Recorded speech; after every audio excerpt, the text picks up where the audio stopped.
নমস্কার বন্ধুরা, তোমরা দেখছো এইচকে স্টাডি ওয়ান। আজকের এই ভিডিওতে আমরা আলোচনা করব 20 এপ্রিল 2026-এর গুরুত্বপূর্ণ কারেন্ট অ্যাফেয়ার্স, যা তোমাদের পরীক্ষার জন্য খুবই গুরুত্বপূর্ণ। তো আজকে আমরা কি বিষয় নিয়ে কথা বলবো?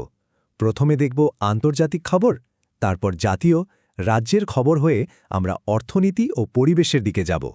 আর সব শেষে যা শিখলাম তা ঝালিয়ে নিতে থাকছে একটা এমসিকিউ সেশন। তাহলে চলো শুরু করা যাক। প্রথমেই আমরা চলে যাচ্ছি আন্তর্জাতিক আঙিনায়। দেখে নেব এমন দুটো বড় খবর যা কিন্তু বিশ্ব রাজনীতি আর টেকনোলজির জগতে বেশ বড়সড় প্রভাব ফেলতে চলেছে। প্রথম খবরটা হল ইউকে আর ফ্রান্স একসঙ্গে মিলে হরমোজ প্রণালীতে একটা নতুন সামুদ্রিক নিরাপত্তা উদ্যোগ চালু করেছে। আচ্ছা, এই হরমোজ প্রণালীটা এত গুরুত্বপূর্ণ কেন? কারণ সারা বিশ্বের প্রায় 20% তেল কিন্তু এই সরু রাস্তা দিয়েই যায়। বুঝতেই পারছো, ইরান আর পশ্চিমা দেশগুলোর মধ্যে যে টেনশন চলছে, তার উপর জলদস্যুতার ভয়, সব মিলিয়ে এই উদ্যোগটা কিন্তু বিশ্ব অর্থনীতিকে স্থিতিশীল রাখার জন্য খুবই দরকারি একটা পদক্ষেপ। এবার টেকনোলজির দুনিয়ার একটা বড় খবর। আমেরিকার নেতৃত্বে প্যাক্স সিলিকা নামে একটা উদ্যোগে যোগ দিয়েছে ফিলিপিন্স। এর মূল উদ্দেশ্যটা কি? উদ্দেশ্য হল সেমিকন্ডাক্টর বা চিপের সাপ্লাই চেইনকে চীনের প্রভাব থেকে মুক্ত রাখা এবং আরও মজবুত করা। মানে কাঁচামাল থেকে শুরু করে ফাইনাল প্রোডাক্ট পর্যন্ত পুরো ব্যাপারটা সুরক্ষিত রাখা। আর ফিলিপাইন্স যেহেতু চিপ অ্যাসেম্বলি আর প্যাকেজিংয়ের একটা বড় হাব, তাই ওদের এই জোটে আসাটা কিন্তু গ্লোবাল টেক রেসে একটা বিরাট বড় চাল। আন্তর্জাতিক পর্ব শেষ করে এবার আমরা সরাসরি চলে আসছি আমাদের দেশের খবরে। এখানে আমরা একটা নতুন রেকর্ড, একটা জরুরি স্কিমের বিস্তার আর একটা আইনি আপডেট নিয়ে কথা বলবো। এটা কিন্তু সত্যি একটা অসাধারণ খবর। FY 26-এ মানে এই অর্থবর্ষে স্টার্টআপ ইন্ডিয়া উদ্যোগের অধীনে 55,200-রও বেশি নতুন স্টার্টআপ স্বীকৃতি পেয়েছে। ভাবা যায়, এটা কিন্তু এক বছরের সর্বোচ্চ। মনে রাখতে হবে, এই স্টার্টআপ ইন্ডিয়া উদ্যোগটা 2016 সালে শুরু হয়েছিল দেশে নতুন কিছু করার আর নতুন উদ্যোক্তা তৈরির জন্য। এই সংখ্যাটা সেই সাফল্যেরই একটা জ্বলজ্বন্ত প্রমাণ। আচ্ছা, জাতীয় স্তরে দুটো একদম ভিন্ন ধরনের খবর আছে। একদিকে যেমন একটা ভালো খবর, সরকার রিলিফ স্কিমের মাধ্যমে পশ্চিম এশিয়ার উত্তেজনার কারণে সমস্যায় পড়া ছোট আর মাঝারি রপ্তানিকারকদের জন্য আর্থিক সাহায্য বাড়িয়েছে, যেটা খুবই ভালো একটা উদ্যোগ। ঠিক তার উল্টো দিকে সংসদে মহিলাদের জন্য 33% আসন সংরক্ষণের যে বিল, সেটা কিন্তু সাংবিধানিক জটিলতা আর রাজনৈতিক দলগুলোর মধ্যে মতের মিল না হওয়ায় আটকে গেছে। এটা নিঃসন্দেহে নারী ক্ষমতায়নের পথে একটা বড় ধাক্কা। চলো এবার দেশের বিভিন্ন রাজ্যের দিকে একটু নজর ফেরানো যাক। দেখেনি সেখানে কিটি গুরুত্বপূর্ণ ঘটনা ঘটছে।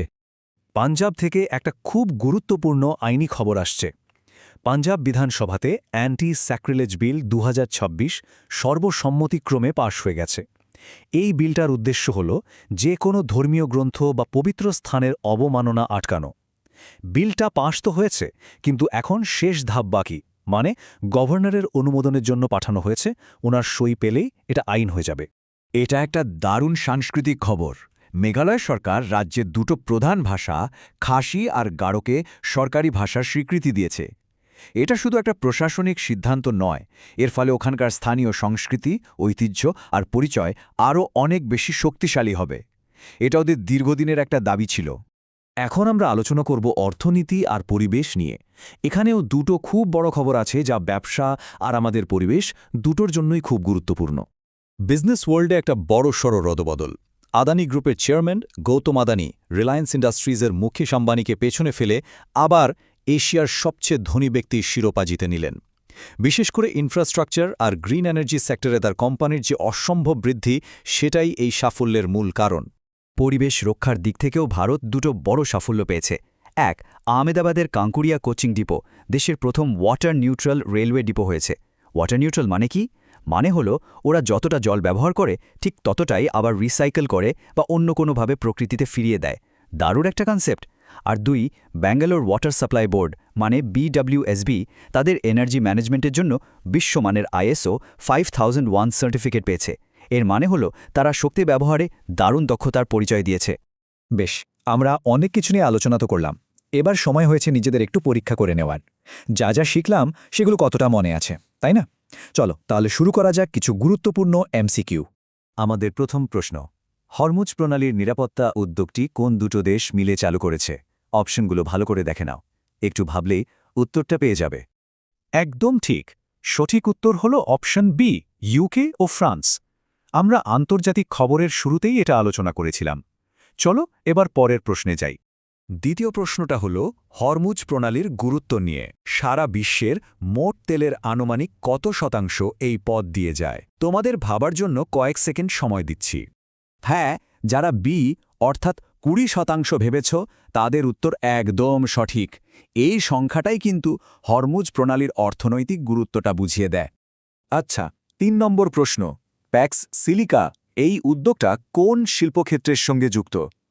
মনে করার চেষ্টা করো তো। একদম, উত্তরটা হলো সি, সেমিকন্ডাক্টর, বা আমরা যাকে চলতি কথায় চিপ বলি। আজকের টেকনোলজির দুনিয়া তো এটার উপরেই দাঁড়িয়ে আছে। আমাদের চতুর্থ প্রশ্ন, সম্প্রতি কোন দেশ এই গুরুত্বপূর্ণ টেকনোলজি জোটে যোগ দিল? অপশনগুলো দেখো আর সঠিক উত্তরটা বেছে নাও। সঠিক উত্তর হল বি, ফিলিপাইন্স। ওদের যোগ দেওয়ার ফলে এই জোটটা আরও শক্তিশালী হয়েছে। আজকের মতো শেষ প্রশ্ন, কিন্তু পরীক্ষার জন্য খুব গুরুত্বপূর্ণ।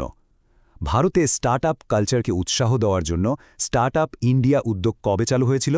সালটা মনে আছে? সঠিক উত্তর হল সি, 2016 সালে।